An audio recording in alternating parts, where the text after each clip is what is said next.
The story opens in 1999 when an old man named Paul lives in a nursing home.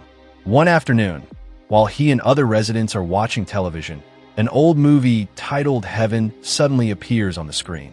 The moment Paul sees it, he looks deeply shaken. He rises from his chair and walks outside, followed by his friend named Elaine. Elaine realizes that the movie has brought back painful memories for Paul. When he asks about it, Paul begins to tell the story of his youth, specifically the time when he worked as the head guard at Coal Mountain Prison during the Great Depression. His duty was to supervise the prisoners awaiting execution in a special block known as the Green Mile, named so because the corridor floor was covered in green tiles. One day, a truck stopped at the prison, bringing in a new inmate who was to be executed. At the same time, young Paul was suffering from a urinary tract infection that caused him great pain every time he went to the bathroom. Despite that, he continued leading his fellow guards, David, Dean, Harry, and Percy.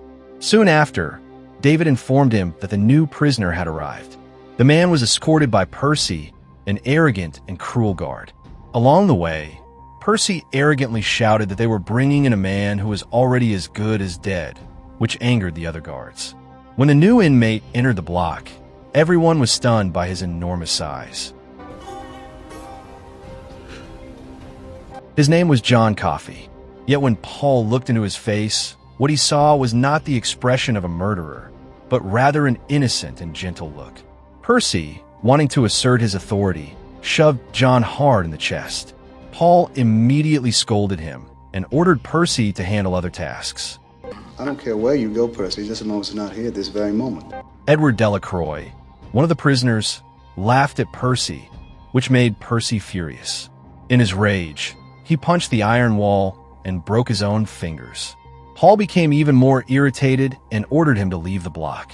After things calmed down, Paul read John Coffey's file and introduced him to the other guards. As he was about to leave his cell, John politely asked that the lights not be turned off because he was afraid of the dark. He even extended his hand to shake Paul's, something strange for someone accused of such a brutal crime. When the cell door was closed, John looked sad and murmured that he had tried to help, but it was too late. That night, Paul studied John's file more carefully. From the report, it was revealed that John had been accused of murdering 2 little girls in Louisiana. When it happened, the family panicked after realizing their children were missing. Oh my God.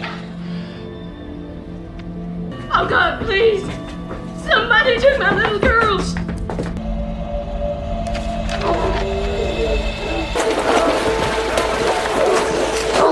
The father, neighbors, and police began searching until they found a bloody doll. Shortly after, they discovered John covered in blood, crying, and holding the lifeless bodies of the girls. The father attacked him in anger, beating him severely. John could only say that he had tried to save them, but it was too late. The police then arrested him and charged him with murder.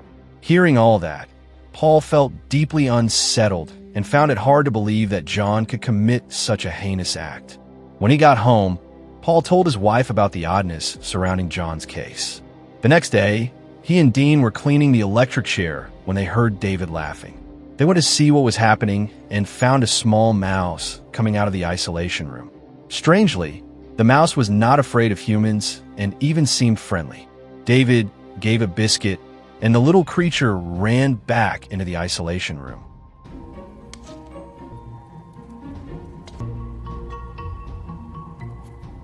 Paul worried that the mouse could cause problems, so he asked that it be caught.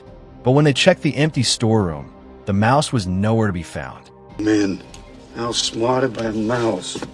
The next day, while Percy was combing his hair, the mouse appeared again behind him. Startled, Percy tried to kill it by throwing things, but the mouse escaped back into the isolation room.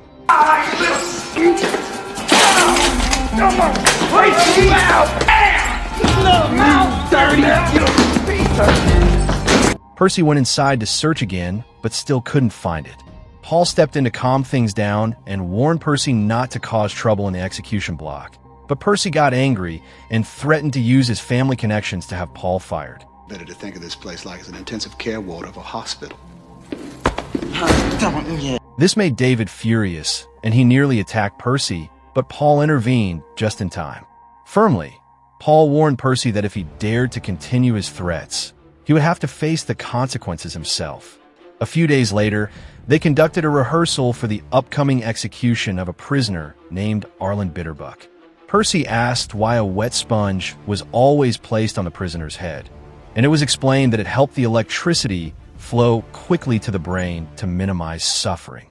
After the rehearsal ended, the real execution took place.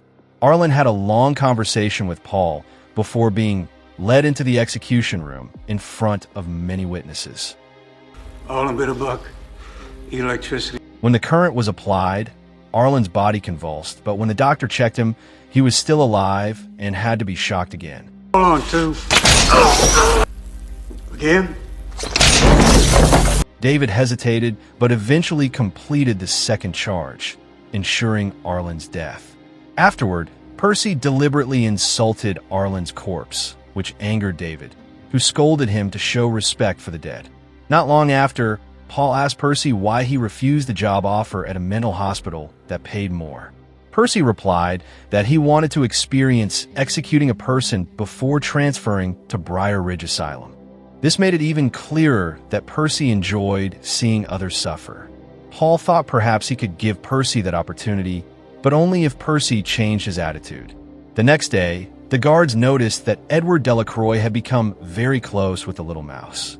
He had trained it to perform simple tricks and even named it Mr. Jingles. The creature was clever and gentle, which amazed everyone. Percy seemed more cheerful this time, and even offered to find a small box to serve as Mr. Jingles' home. That afternoon, Paul met with the warden, Hal, who was in despair because his wife had just been diagnosed with a fatal brain tumor. Hal was torn about how to tell his wife that she didn't have long to live. That night, Paul woke up in agony as his infection worsened. He went outside and lay on a pile of wood, unable to bear the pain. The next morning, a new prisoner named Wild Bill was brought to the prison by Harry, Dean, and Percy. Beforehand, Wild Bill had been sedated at the asylum. When the group arrived, Paul was already waiting at the block. From behind the bars, John Coffey whispered a warning for them to be careful.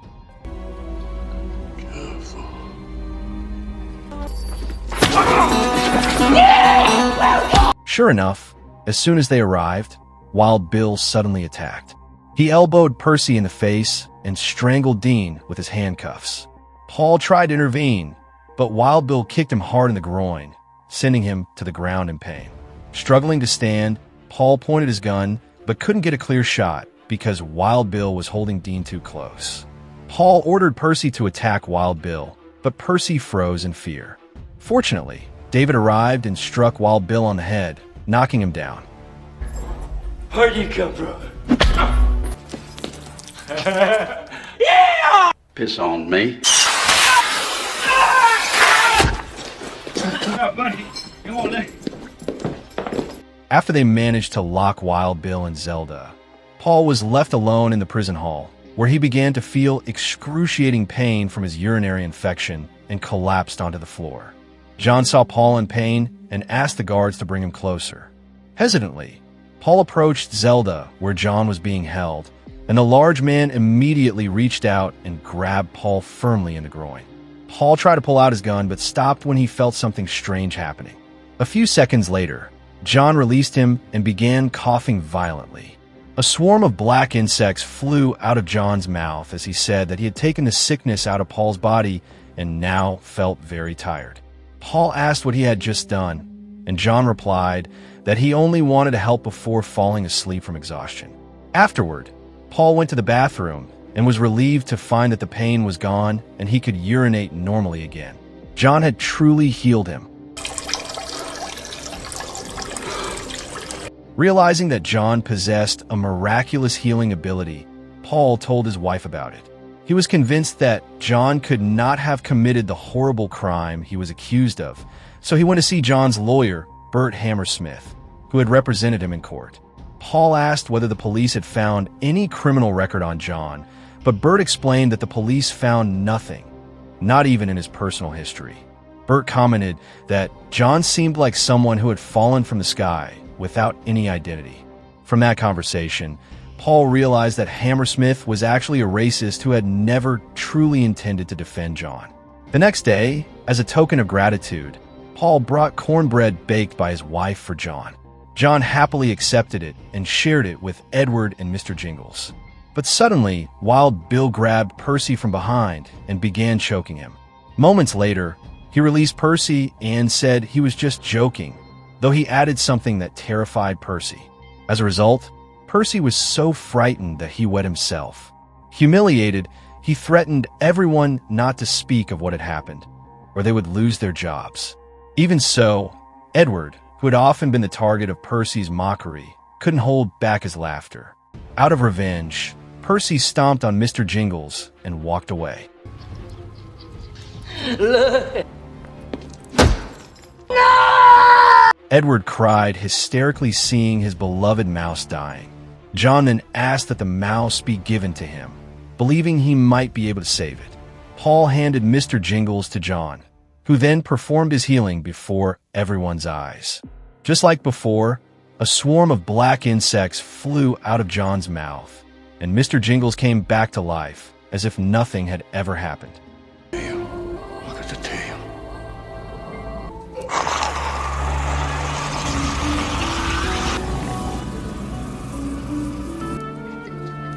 The guards were deeply moved by what they witnessed, and their belief in John's healing power grew even stronger. A few days later, it was time for Edward's execution. Before being executed, Edward asked Paul to take care of Mr. Jingles. But Paul couldn't bring the mouse into the execution room, so John offered to look after it until everything was over.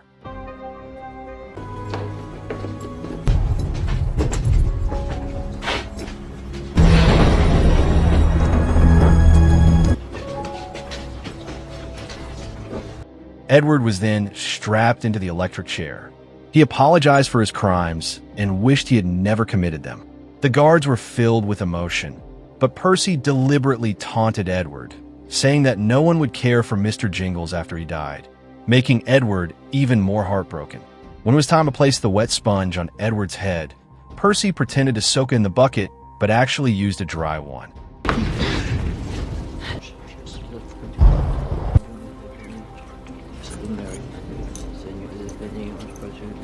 Paul grew suspicious when he noticed the floor wasn't wet, but before he could stop it, Percy gave the signal to pull the lever. Because the sponge was dry, Edward's body suffered terribly as the electricity surged through him.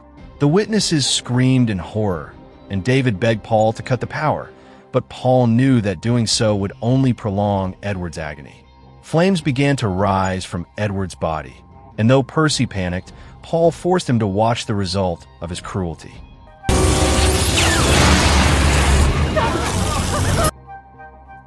When the gruesome execution was finally over, David lost control and punched Percy. When Warden Hal arrived and asked what had happened, Percy only said he didn't know the sponge had to be wet first. Paul then reminded Percy of his promise to transfer to the mental hospital and ordered him to get out of the prison immediately. Afterward, Paul returned to Zelda and found John crying over Edward's death. The next day, Paul and his wife visited Warden Hal's house to see his wife's condition. Hal said that her health was getting worse, and from that moment, Paul came up with a daring idea.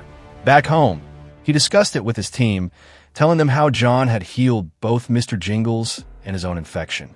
He then proposed that they secretly sneak John out to heal the warden's wife. At first, everyone refused because of the enormous risk that could send them to prison, but in the end, they agreed to do it to save her life. To make sure their plan wouldn't be exposed, they locked Percy in the isolation room as punishment for what he did during Edward's execution. Once everything was ready, they began the plan. But before leaving, Wild Bill touched John's hand, and immediately, John had a vision of Wild Bill's crimes. Paul quickly pulled Wild Bill's hand away from John and escorted John out of the prison. As soon as he breathed the open air, John looked overjoyed like a child. He gazed up at the stars and felt the grass beneath his feet. Eventually, they arrived at Warden Hal's house. Hal was shocked to see Paul and his team arriving with John. At first, he felt uneasy seeing a prisoner brought to his home, but John calmly approached him and said he could help.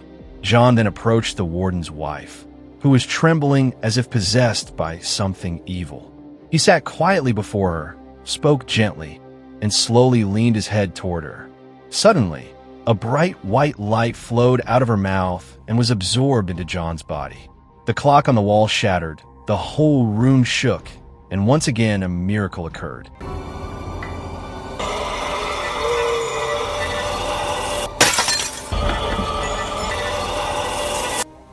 Wait. Not long after, the color returned to the woman's face, and the sickness that had consumed her vanished completely. Seeing his wife cured and alive, Warden broke down in tears. But this time, John did not release the black insects as before. Instead, he swallowed them back into his body. The woman rose from her bed and said she had seen John before in her dreams. She then took off her necklace and gave it to him as a token of gratitude. Moments later, the exhausted John was taken back to the prison to rest. Not long after, Paul and David released Percy on the condition that he would truly quit being a prison guard. But just after Percy was freed, John finally released the black insects from his body, which immediately flew into Percy's mouth.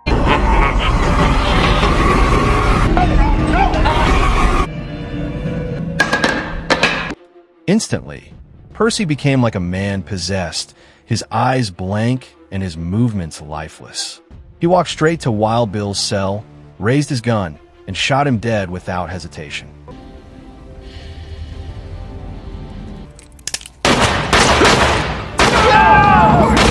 Paul then went to John and asked why he had let Percy be possessed and made him kill Wild Bill.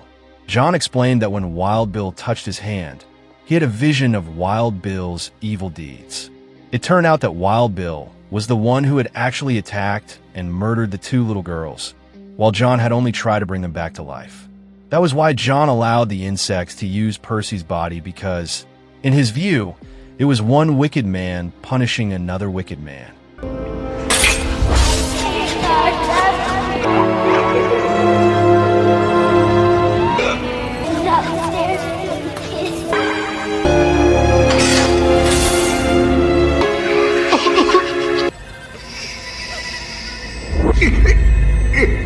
After that incident, Percy was never the same again and was eventually committed to the mental hospital, the very place he was supposed to work in from the start. When Paul returned home, he talked to his wife about the great moral dilemma he was facing. He was convinced that John was innocent, yet there was nothing he could do to save him from execution. As the day of execution drew near, Paul spoke with John and asked if he wanted to escape from prison. Paul told him that if he allowed the execution to happen, he didn't know how he could ever justify it before God. But John calmly replied that he didn't want to run away. He said he was tired of the endless suffering of life and just wanted it all to end. When David asked if John had any last requests, John said that he had never seen a movie before. To fulfill his wish, he was allowed to watch one, the same movie that Paul would later watch as an old man at the beginning of the story.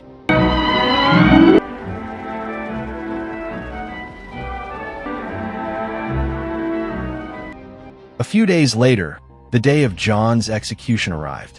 He was brought into the execution room, where the witnesses were already gathered, including the parents of the two little girls who had actually been killed by Wild Bill. John was terrified as he saw the hateful faces staring at him, but David comforted him and told him to focus on the guards, who had become his true friends. As John was strapped into the electric chair, the guards could not hold back their tears. When the hood was about to be placed over his face, John begged Paul not to cover him with the black cloth because he was so afraid of the dark. I was afraid of the dark. Paul honored his request and instructed the team not to cover John's face. Then he personally placed the wet sponge on John's head as the final step of preparation. Just before the execution began, Paul approached John, shook his hand one last time, and said goodbye. You have to give the order. We're on two.